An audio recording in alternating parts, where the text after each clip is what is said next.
Side Ali Vance. How are the nerves, Matthew? Because you were pretty shaky after the race. I was a bit nervous before, but it's just an absolute thrill, isn't it? Like, especially with him, an old boy like that, rolling back the years.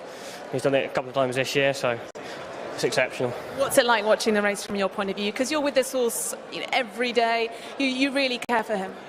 Yeah, it's not good on the nerves. It's probably not good on the heart either, really. But in the end, it's good. So we keep going.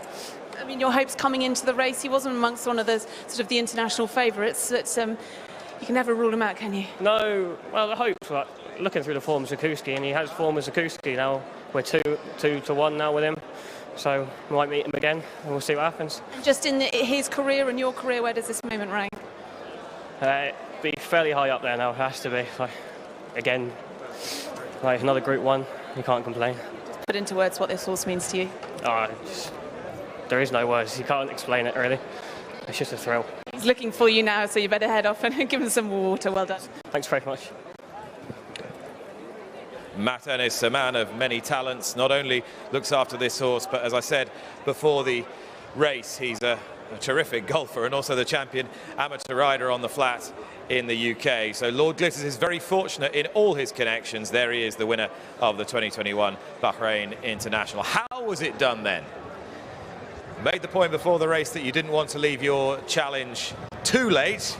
In the end, Jason Watson's come from last to first. As we pick them up now, the Grey Lord Glitters threatens to get in behind a wall of horses, but he had the tactical speed to get into each and every gap first that Jason wanted, and then he delivered his challenge down the outside as the race began to rather collapse. Pogo and Dubai Future had matched each other stride for stride until the final furlong, and then the latecomers, the Dubai World Cup third, Manyi Kaur, the past St James's Palace Stakes winner, Barney Roy, and then a Queen Anne winner, Lord Glitters, passing the pair of them. So horses who are proven for all their advancing years at Group 1 level have dominated this year's Bahrain International Trophy. Lord Glitters couldn't quite get there last year. This year, the fractions, the early fractions, were that much more sustained, and that has enabled Jason Watson to find his way through, to weave his way through and deliver with a perfectly timed and very popular challenge. Lord Glitters beats Barney Roy and Manyi Kaur in the Bahrain International.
And in a few moments we'll be enjoying the trophy presentation to the connections of Lord Glitters. But first of all, let's check in with Tom, who is with one of the defeated trainers.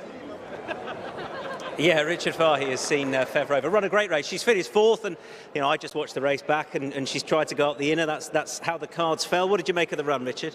Yeah, she was a little bit messy out the gate and got herself further back than we really wanted. But look, that's racing, that's horse racing. You've got to be on the ball, you've got to do everything right. But look, I can't knock her run. I thought it was a good, solid run.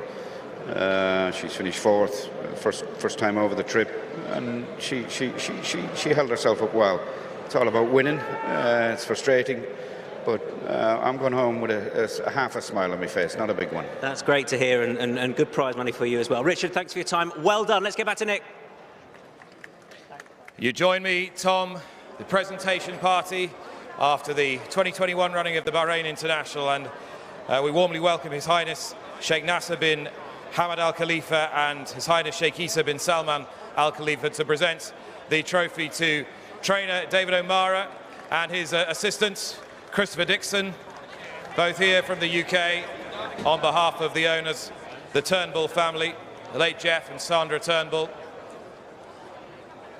And congratulations to the winning rider, Jason Watson.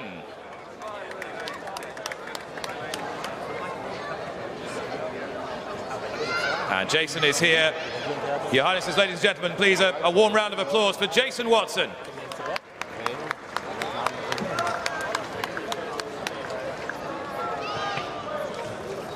And the beautiful specially commissioned trophy by Garrard of London, held aloft by the winning rider in the famous Turnbull silks.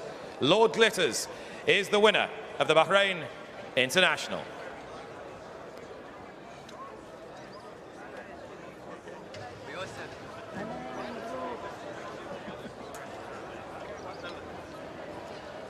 So special moments in the aftermath of this race, which you really feel has entered a new chapter this year, Ali. And the significance not lost on me that we had a horse rising 9, the winner, and a horse not much, his junior, the runner-up, but both horses who'd succeeded at Group and Grade 1 level in the past, and with a Dubai World Cup third filling that same position here, adding some real ballast and international credibility to this year's running of the race. I was going to say that the quality shone through. It was Lord Glitters, a 2-time Group 1 winner, beating Barney Roy, a 4-time Group 1 winner, Magna Core, who's been right up there this season.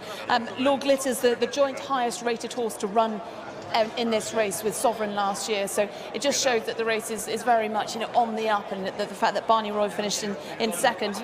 Lord Glitters run in 7 different countries. To keep a horse of that age fit and really want to race, I mean, you could see him when he came into the parade ring. He was full of it. He obviously relishes it. He thrives on racing, and I get the trainer was probably wondering he's going to be rising 9 when his days may be sort of coming to an end, but it seems certainly not anytime soon. You're not going to be retiring a horse like this, I don't think, any time soon. Such was the enthusiasm and zest he showed, and of course there are those Group 1 races that he was plying his trade in so effectively in Dubai last year that are surely high on the agenda. Absolutely, Dubai. There's obviously Saudi Arabia. There are a lot of options for a horse like this, a horse that can travel, who enjoys these conditions. And I think David O'Meara has said he's getting on a bit. I mean, he's an 8-year-old that he likes a bit of sun on his back and a bit of heat in his joints, like all of us, and he seems to just thrive in conditions like this. Well, His Highness Sheikh Isa is now with Tom Stanley.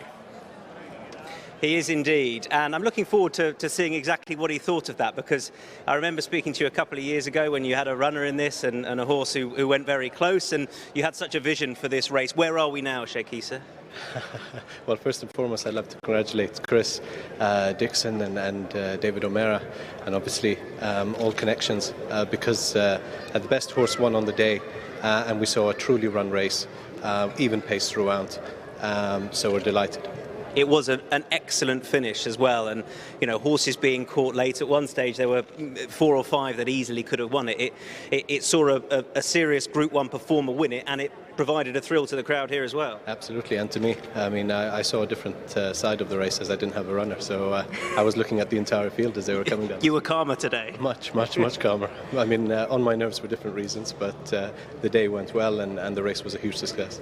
Now, Group 3 status this year for the race. looking ahead, and we don't want to get ahead of ourselves, but this is a dual Group 1 winner who's won this race under a penalty. That can only be good for the race. And a 3-time Group 1 winner in second.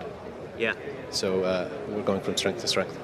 And the hope is that at some stage you get to that very top level, of course. Absolutely. I mean, that's the dream, and it should be our aspiration to have a Group 1 in Bahrain. How fitting is it to have this at the start of what is now the new Bahrain Turf Series? Well, it cements Bahrain on the world map. I think everyone who's come over, win, lose or draw, has had a great experience in the lead up to this race, and I hope they go back and share the experiences and what they saw in Bahrain, and encourage others to nominate their horses for races out here. When it comes to horses taking in the Bahrain International itself, do you feel you're now at a stage where people are coming to you? They're seeing the quality of the race, the prize money on offer, and they are willing to put up the good horses. It seems that this year. I enjoy it when people come to me and say this horse will do well in Bahrain, and I can shake my head and say we have to find something stronger, because it takes a really good horse, as you've seen, like a proper Group 1 winner, to come here and win. Absolutely. We look forward to seeing the next horse in your colours take in the race as well. But as you say, congratulations to the winners. Thanks for your time, and well done on the success of the race. Thank you very much. Thank you. Thank you very much. Sheikh Issa there. Our thanks to him. Let's have a look back at the race in full now. Tom, thank you. Yes, we'll take it from the outset here, and just keep your eye on Lord Glitters, who misses the break a little, and immediately Jason Watson dives down to save ground. That was a crucial point in the race, Ali. Yeah, he went right to the rail. You can see the grey at the back there, and a lot's made of the draw, but actually you can see there's a long run to that first turn, and you've got Lord Glitters settled right into the back there. Pogo's leading. Always knew he would be right up there. So is Dubai Future. Yeah, Dubai Future, and also is Lee Newman, last year's winner on Emperor of the Sun. We always thought he would be right at the front there, but if we just look as they turn, yeah, that's an the important one is to look at the horses at the back. Actually, you've got Magna Cause there, who's the Godolphin colours in the red cap, alongside Lord Glitters. So those ones that were finishing right up there at the end were all settled in nicely at the back. Yeah, the pace was strong. Pogo got a good position, but he could have done without the attentions of Dubai Future. Frankie Dettori seemed absolutely determined to get out there and try and negate his wide draw from 13 by going forward rather than taking back like Lord Glitters. But the fact that Pogo and Dubai Future both had the same idea probably meant that the early pace was a little more generous perhaps than ideal, and Emperor of the Sun now ranges up toward the outside. To his inside is Narmoose, who showed bright speed for a long way. And it's a reasonably tight turn as they turn into the final straight, but what you've got to remember is that it's a very long final straight. So a lot of the horses there are going quite wide. You've got Magna Cause on the outside, you've got Emperor of the Sun very wide. You can still see Lord Glitters tucked in nicely, exactly. Which right at the back there, tucked in, not really, you know, doing too much, saving some energy, not even making his move now. As I said, it's a very long home straight here. You've got plenty of time. The more you look at it, the more brilliant you realise this ride is by Jason Watson, because he saved every inch of ground round the bends and then only tipped out, turning for home, and sometimes challenging down the middle of the course here you fancy can be an advantage. So he's gone inside out, a perfect ride on a horse who was a more than willing partner. More than willing partner, absolutely. And these Group 1 performers, just look at how hard he's trying. He's digging in. He knows where that line is, and he just gets his nose in front when it matters. But it's just the tenacity of these horses, the fact that they really, really do give their all. And look at Lord Glitters there, and the delight for Jason Watson. Of course, this horse always ridden by Danny Tudhope, who's sadly at home injured, but a lot of pressure on the young shoulders of Jason Watson today, and he delivered. Yeah, the one horse who finished, who we didn't give a mention to, was Penja. For a 3-year-old filly, she's ended up running quite respectably, and she finished upsides. Fev Rover, with whom Richard Fahey declared he was pretty happy after the race. Talking to Richard, I know he'll be back. I know Andrea Subrix will be back. I know Charlie Appleby will be back. I know the Hills team will be back. And you can bet your bottom dollar that Dave O'Mara